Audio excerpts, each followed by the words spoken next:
Hello, everyone. Welcome to Durrett's Take today. There's a lot I want to talk about as far as contract negotiations go. So let's start off with the big one, and Dak and the Dallas Cowboys. Once again, they're making headlines. Apparently, Dak was offered a 5-year, $175 million deal. Both sides deny it, though. Apparently, I heard Dak wants just a 4-year deal, and he wants that last year of the deal to be like 45 million or something like that. He wants it beat a lot, especially because there's supposed to be like a spike in cap going up eventually, so where like maybe he'll be the highest paid now, but won't be as highest paid like 2 years down the road. But anyways, and what's interesting, there's kind of a couple things to take away from this. One interesting thing is that the guaranteed rumor is still not shown at all, which I feel like is very interesting because usually the guarantee is also leaked as well. So this is very interesting that we don't know that yet. It makes me wonder how much they offered him as far as guarantee money goes. In my opinion, if they offered him like 80 million guaranteed, then yeah, I can see why he's a little bit upset. But if they offered him just like 100 guaranteed or 105 guaranteed, was just a little bit less than like a Carson Wentz or something like that, and it's just like he should get over it.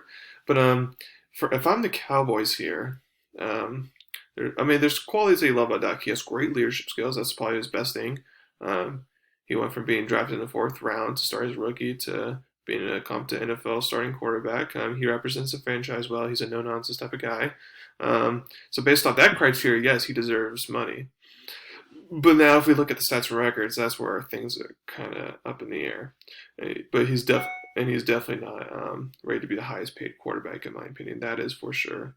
Um, so here's how I came to that answer. Because here's what a starting here's what like the best starting quarterback in the NFL. Here's what that type of money looks like. Um, Basically, it's a guy who at least goes to one Super Bowl, if not wins you some, like Mahomes, or goes to Super Bowl like Goff, or just is like super talented like Wentz, because Wentz has kind of like similar time to Mahomes. Like they have to like have those type of things, or be just like a Russell Wilson or something, in order to get that type of money. In my opinion, um, Dak is another form of Kirk Cousins, and here's why. He can run. I mean, he's obviously a better running quarterback than Kirk Cousins. No dispute about that. But he wins you the games you're supposed to win. Sometimes he'll win the games that's kind of up in the air, and then the games where it's going against a very good team, that's where it's kind of He doesn't really win you a lot of those games. Let's take a look at last year, for example. At New England, loss. At Philadelphia to end the season, loss. At New Orleans without Drew Brees, loss. Versus Buffalo, loss. Versus Green Bay, loss. Versus Minnesota, loss. Although that Minnesota game, that's not like that's clearly the Coach Garrett or the offensive coordinator Kellen Moore's fault there. The play calling there sucked to give Zeke the ball, who was not doing well. And Dak was on the hot streak there, so that one was not Dak. But anyways, so all the other losses were Dak's fault. And in that New England Philly and New Orleans game, he doesn't even score a touchdown. That does not sound like someone who should get like $110 million guaranteed and 40 plus million a year. Like that is not the criteria of that. So that definitely sounds like a Kirk Cousin right there. So if Dak has a contract that's similar to Kirk Cousins, then I'm fine with that. But in my opinion, I feel like the Cowboys after the season should just move on from Dak. But I'll talk about that in a little bit. But going back to like Dak trying to play hardball again, it's like, dude, it's like, yeah, I understand you haven't got paid a lot so far in the NFL, but you play with this franchise tag, you're gonna get 30 mil. You've been in a bunch of different commercials, and you're gonna have advertisers, so like you're gonna get money off the field that way. So it's just like there shouldn't be a difference between 100 million, 105 million. Like if it's like over 20 million separate, then yeah, there's a difference. Or if you're talking about the per year one, if there's a 10 million difference, yeah, that's a little bit of a big deal. But just 5 million, 3 million difference, like it's like that's not difference at all. You're a millionaire, you're a millionaire. Just take what you can get. But going back to what I said earlier, I do feel like the Cowboys should move on from Dak if he's not willing to budge, if he's going to play hard nose here, because in my mind, a lot of people would be like, well, if we lose Dak, then we're screwed because we have kind of like a Super Bowl ready roster right now. But I feel like we're not screwed because I feel like we next season we can best case we can trade for an Aaron Rodgers. If we can trade for Aaron Rodgers, who's unhappy in Green Bay, get him to come, then we're instantly Super Bowl contenders, so we can instantly win a Super Bowl. Or we can sign Cam Newton for a cheap contract next year if he never found a team, or if the team he finds this year doesn't want him, he's again a free agent next year, and that's just assuming he's healthy. Or we can even try Andy Dalton now for a few rounds and see if he still has something left in the tank or not. So I feel like Dallas will be just fine in the short term if they don't sign Dak. Now long term, it's a very hazy picture, but short term wise, I feel like we will still be competitive and still have a chance to win the Super Bowl.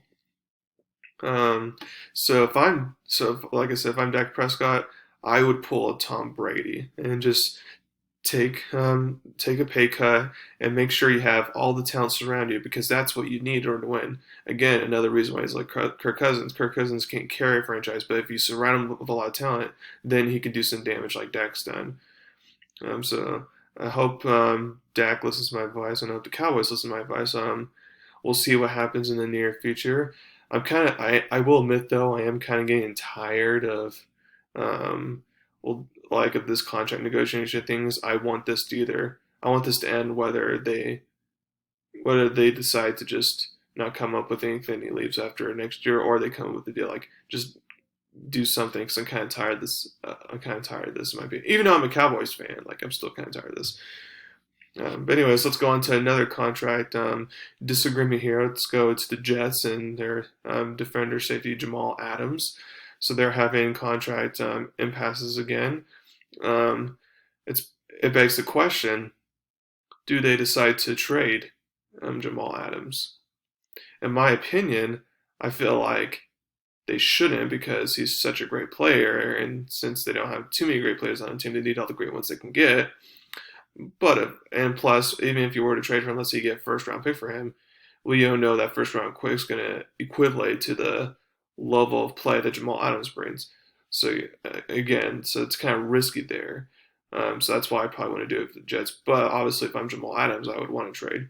I know the Jets tried to trade him last year to the Cowboys, but I'm being selfish there. But if I'm Jamal Adams, I demand trade because he ain't gonna win a Super Bowl with the Jets. So I'm just gonna say that straight up. Even the Jets are lucky enough to make the playoffs at one point. They're not gonna win the Super Bowl with that head coach and bad management.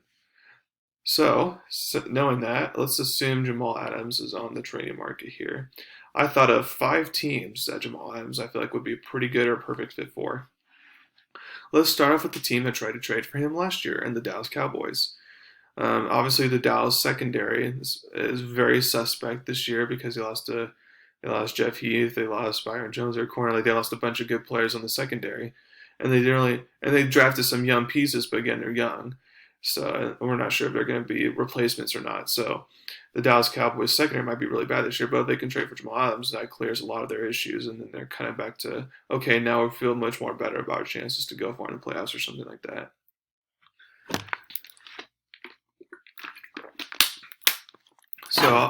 So this is my number one. This is my favorite one here. I would love it if he went to Dallas Cowboys. Another good option for him is to be traded to Seattle. Imagine Adams playing with Pete Carroll in that Seattle defense. Now it's not going to be exactly like the Legion of Boom, but that's a very good step trying to get back towards that. Like that, like he would be awesome playing because the Seattle safeties, I mean, secondary, that's kind of the weakness of their defense. Like having it on there would make them a whole lot better. And right there is that makes Seattle kind of a little bit Super Bowl contenders for me. That'd be a very good trade. I would like to see Adams to Seattle on that defense. Another one is New Orleans because New Orleans has Malcolm Jenkins on their side, but the other safeties, while they're okay and pretty good, I mean, as you saw in the playoffs last year, even towards the end of the season last year against like teams like 49ers, like they got torched. Like they're like against the good teams, like they're not that great. So if you could have Adams and Jenkins be the two safeties covering the field, that's a pretty good secondary right there. While their corners are still kind of an issue, at least their safeties are secure. So you're not going to have a lot of deep balls go over you. So I would like for New Orleans to get that one there. Although with cap space and trade, like I feel like it'd be hard for them to trade for him, but if they can, I would go for it. Another team is Minnesota. Minnesota's lost a lot of defenders from last year's team, and they're trying to regroup on that. So if you can put Adams to Minnesota, and then Minnesota's back to a very good defense, I feel like the Vikings should definitely consider it. And then the last one is Dallas's rival Philadelphia. Now I know Philadelphia had a pretty good offseason, signing a couple key free agents in secondary, but you have to remember their secondary was horrendous last year. So you need all the help you can get if you're Philadelphia. So if they can get trade for Adams, then that'll be good. I'm not sure if they will because if they're too scared to trade for Jalen Ramsey, who's clearly the best corner in the NFL, then I'm not sure if they would trade for Adams or not. But it's something they should definitely consider to make that secondary better and make them the automatic team in the NFC East to beat. So again, if you're the Jets, in my opinion, you keep him at all costs, unless you know for sure that he's going to walk out eventually. You don't want to just lose him for nothing. But if you're Adams, I would demand a trade.